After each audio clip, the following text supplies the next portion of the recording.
我昨天晚上做了一个梦，梦到屋门口那棵黄果树一夜之间都长高了，前晚上还闻得到黄果那儿的香味，第二天都不得行了。第二天都闻不到了吗？闻不到了，我要搬起块大石头站在上面才得行。树长长，家业旺，那是个好事情噻。你隔壁邻居肯定要跟到你长光噻。长个锤子的光。第三天树又长高了，他就把周围的石头藏了起来。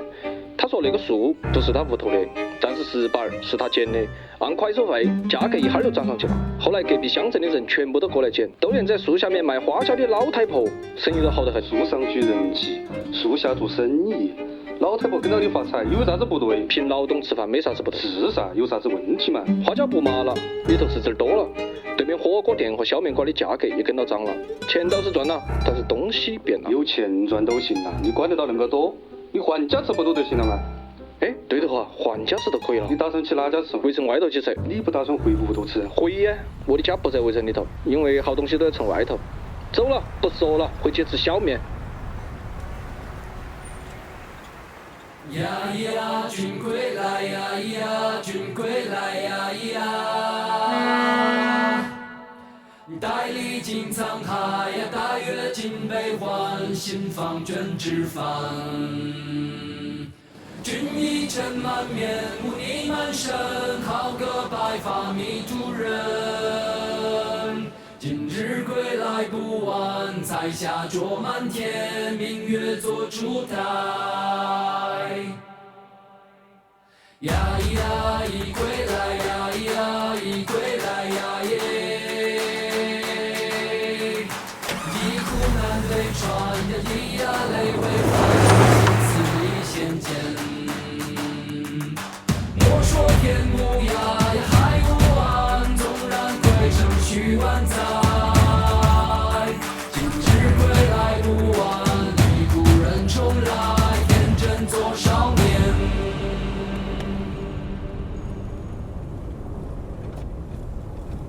重庆有8.2万平方公里，也不是很大，也都装得下41个深圳、13个上海和5个北京。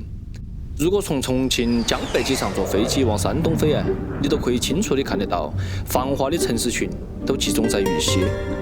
而顺道去长江往渝东北飞行，你会经过涪陵、万州、云阳和奉节。如果那哈儿机长再踩一脚油门，都到了重庆最偏远的3个区县：巫山、巫溪和陈口儿。那3个地方都位于长江两岸的山卡卡里头。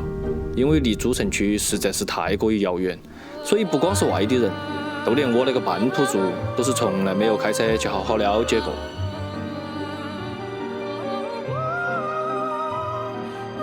所以我现在正在离开重庆的主城区，然后我想要去重庆一个比较偏远的地方那个地方名字叫做巫山，在重庆的东北面。那个戴墨镜的帅气小伙儿当时还不晓得，那个距离相当于从北京到山西大同，从上海到安徽合肥，从武汉到湖南长沙，不晓得要穿好多个洞子，要过好多座桥梁，要交好多油费和过路费，才能从主城到达巫山县城。您好，欢迎行驶长江自西向东，经过横断山脉，流经重庆主城，到达巫山之后，就要开始准备它的第2次旅途。因为巫山在中国地形的第2阶梯分界线，那再往东走都是长江中下游平原。所以一提到巫山，其实永远无法回避的就是长江三峡和三峡两岸的崇山峻岭。但那次我一个人过来，既不打算坐船游三峡，也不打算进县城看一下。我其实特别想做一件事情，那都是开车进大山深处，看一下那些围城之外安静的村村寨寨。我现在要从巫山县城出发，然后前往一个叫做罗平镇的一个镇，然后再从罗平镇开始进入那个大山里头就是这边过去的话还比较远，至少还需要我估计至少还是需要2个小时，然后在山区里头。巫山县城其实是在长江和大凌河的交汇处，顺道起长江往东，都是长江三峡里头的巫峡和西陵峡；顺道起大凌河往北，都是巫山的小三峡和小小三峡。而我要去的罗平镇是在县城的东北面，跟水倒是没啥子关系，跟坑倒是有关系的。说具体点儿，我其实是要去一个我偶然发现的位于天坑下方的小村子，叫夏庄村儿。哎，你问我啷个要去那点儿了？嘿，当然是好奇噻。你说为啥子他们要把家安在那点儿吗？去夏庄村呢，必须要经过罗平镇，而罗平那个小镇应该是巫山以东最靠近湖北的一个镇。不宽的马路上有推起烤箱卖包谷的，也有开起小货车卖柑子的，很原生态，也很有乡镇地气。虽然比不得县城的繁华，但是小镇上的路直接通往高速，所以还是能够感觉得到那个大山小镇跟山外大城的联系感和联动感。当然，我这么说并不是因为我有小镇情怀，而是现在再回过头来审视我要去的夏庄村，你会觉得那个天坑小村显得太过于遥远和微弱。这条路就是通往夏庄村的那个一条山路，看到这条路全部都是峡谷。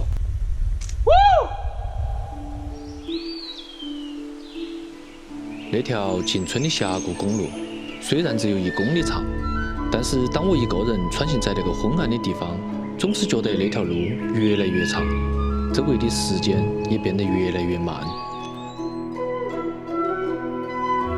我觉得它就像个虫洞一样，连接了里面和外面2个完全不相干的时空。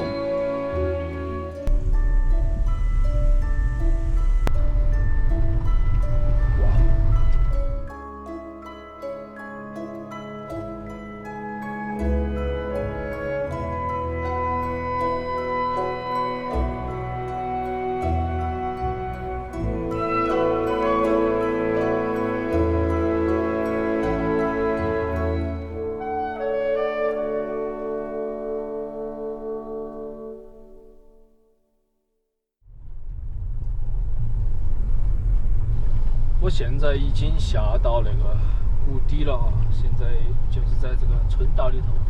看来这条村道现在已经修得相当的不错。然后我现在还在这朝前方的村子开过去，我不晓得往上坐了点儿。你好，那点儿有啥子农家乐的晓不得？哦，那边有。可以住得到不？要得我过去看一下哈，谢谢啊。那里这个是南瓜了。对，南瓜。好。哎，这个感觉修得很不错。夏庄那个坑中小村呢，其实并不是啥子旅游景区。实际上，当我沿到起那条单车道的盘山公路从天而降的时候，看到村头的房屋建筑和田间地头的淳朴民风都品出来了。夏庄村那个地方的经济收入依然还是以农业为主。那要真的是个旅游景区，那拉客吃饭的、停车收费的，哪哈儿都过来找我来了。你懂的噻，是不是嘛？哎，你好，这边是不是有农家乐了？还没弄起着，是都是你们这儿吗？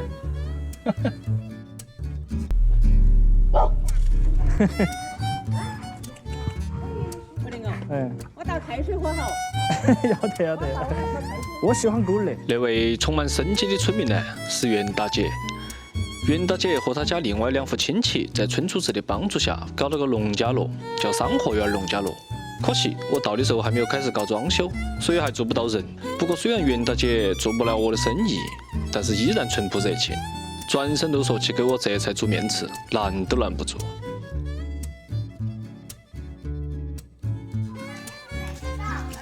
夏庄村里头还保留有小学，那个倒是让我有点意外。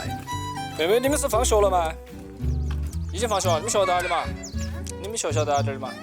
因为那几年农村的人口都是在往乡镇迁移，农家有了钱，自然更愿意把娃儿的教育放在乡镇上，于是很多生源不多的村小都相互合并，甚至因为没有新生儿出生，都干脆关闭了。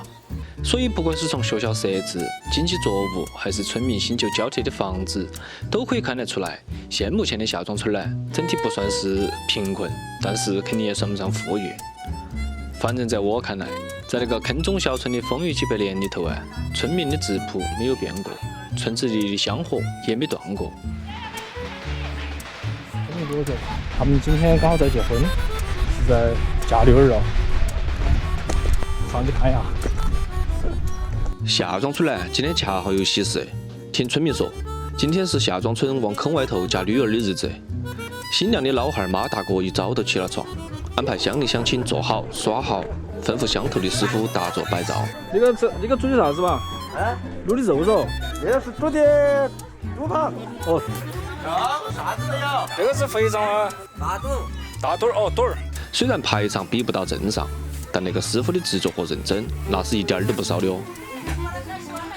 节庆的车队顺到下庄村的盘山小道从天而降，然后鞭炮声、锣鼓声一响，而那个时候的天坑小村都像个漏斗形状的大喇叭，不断的往山外头传出走出大山的预告。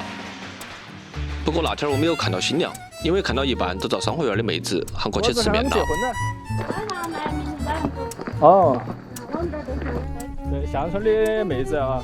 商河园的妹子跟我说，下庄村因为路途遥远，地势封闭，所以通常来村头接亲的男娃娃呀，都要在这里住一晚上，第二天才能把新娘接到外地去。我问他有没有坑外的妹子往坑里头嫁的，商河园的妹子急了，说那肯定有噻，要是没得人往里头嫁，下庄村不都断香火了吗？哎呀，听得我高兴惨了。不过，哎呀，我也不晓得我个人在激动些啥子。好。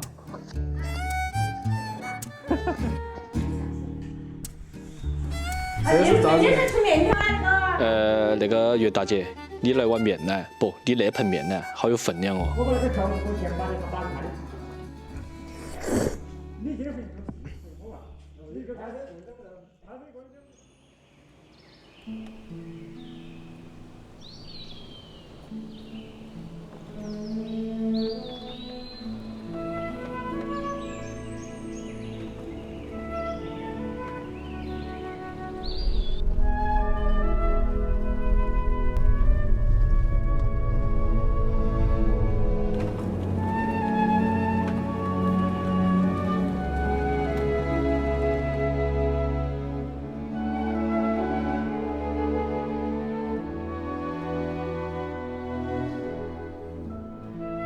听村子里头的人说，他们也不晓得为啥子祖辈会把家安置在那个如此封闭的地方。或许是为了躲避天灾人患，或许是不想受人打扰。那个大坑保护了他们几百年，但那个围城也禁锢了他们几百年。直到那点的人花了6年时间，牺牲了6个村民，修通了那条悬崖天路之后，很多人才算是第一次走出了天坑。第一次看到了公路，第一次看到了汽车和外界早就已经普及的电视机。而那个时候，坑外的世界其实早就来到了2003年。那个故事我放到最后来讲，是因为它最沉重，也是因为它最美丽。沉重是因为那条路得来不易，美丽是因为在这里风雨世居的几百年里头，下庄人总算是在那个时代干了件光宗耀祖、相当刺激的事情，而那些村民只是在重庆偏远山区普通农民的一个缩影。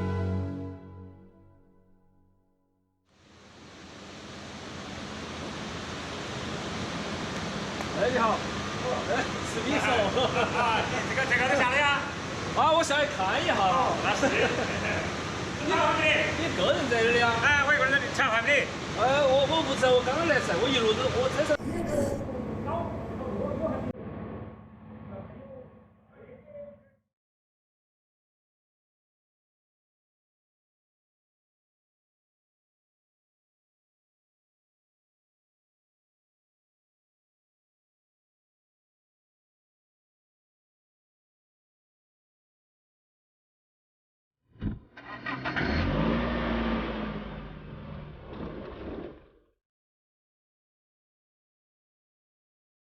我现在也还没有太多的计划往那边走。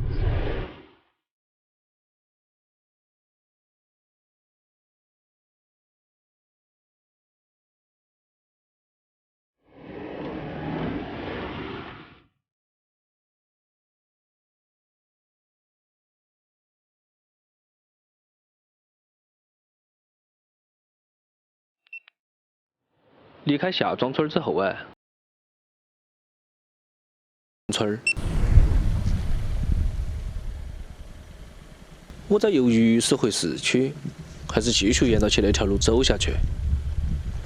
直到山那头传来一个声音：“嗨，来都来了。”对于那个挂在悬崖上的小村来说呀，我只是个过客而已，因为我的目的其实很单纯，都是不想走回头路再返回巫山县城。所以我查了一下地图，心一狠，干脆就顺到去软村的路开了下去。那个时候我还不晓得，那个决定让我一个人在崇山峻岭、村落田野之间穿梭了好几天，经过了软村、中曲坡水库、唐家垭和狼子村那条危险的悬崖小路，下降到平和乡的大九路，随后穿过当阳大峡谷到达当阳乡，然后往西去了有很多喀斯特封村的关阳镇，走了条烂路去了那里的原始森林和莲子坪村，最后经过老营村、南阴大峡谷、通城镇，到了临长古镇和巫溪县城。嘿嘿，那波操作怎么样？霸道惨了！好嘛，我总结哈。那个路真是把我拖得已经没得啥子脾气了。在离开下庄村之后我开过一条相当惊险刺激的壁挂公路，水库上面的唐家垭，山道不宽，路况不佳，没得护栏，那上下落差塞得下一个上海中心路。虽然危险，但是有意思的是，那条路上的猴子比崖壁上的农家还要多哟。猴子，野猴子，下去看。嘿呦！虽然地势陡峭，交通不便，但是在那些悬崖峭壁之上，还是有林森的农户世居在此。我过来看一下你们这个。你们种了些啥子庄稼？洋芋咯，包谷咯。洋芋和包谷。那个婆婆今年78了，唯一的女儿嫁去了山外。我说幸亏有老伴陪的哦。哦，你在那边说，你们两个哦不是，哦，不好意思啊。住了好久了？啊？几百年了？啷个不搬到镇上去了？买不起呀。虽然老人家身体健康、乐观开朗，悬崖上面空气好、风景好，但是贫穷依然是这里绕不开的话题。对于留守老人来说，更是如此。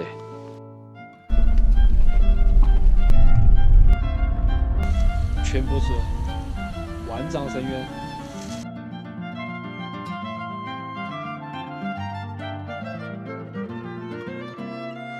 关阳镇那个小地方比较特别，它位于原始林区的南面，藏在喀斯特封村的中间。虽然偏远，但是并不落后，方便但并不嘈杂。夏天的时候它是县城的一部分人的后花园。我在去林区的路上碰到一个带着女儿上山看望父母的大哥，他的父母跟唐家垭那两个老人家不同，那一对老夫妻是不愿意搬到镇上去住，觉得不自由，还不如守在山上种菜养鸡，过自由自在的生活。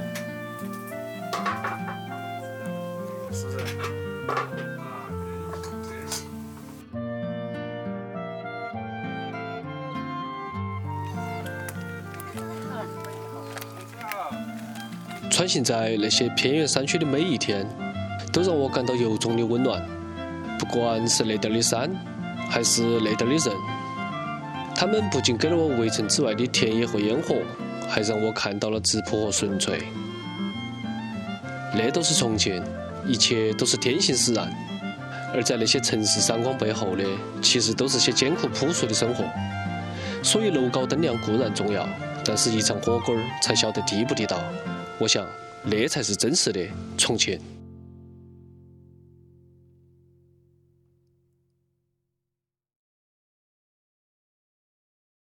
要沿着那条路，就是往到山顶上面走，然后就是我的那个小学。然后他们跟我说渝东一校其实哪哈儿已经没得了，早就已经撤了。I'm not emotional, man. I'm just trying not to be a stoneheart. You know what I mean?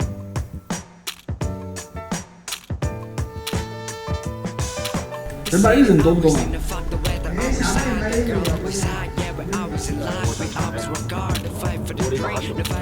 你是后头结的是吧？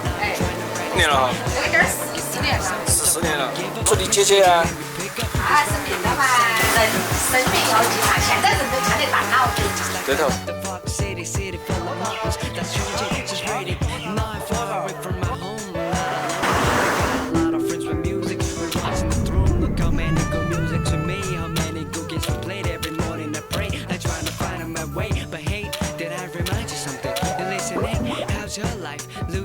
开了好多年了嘛。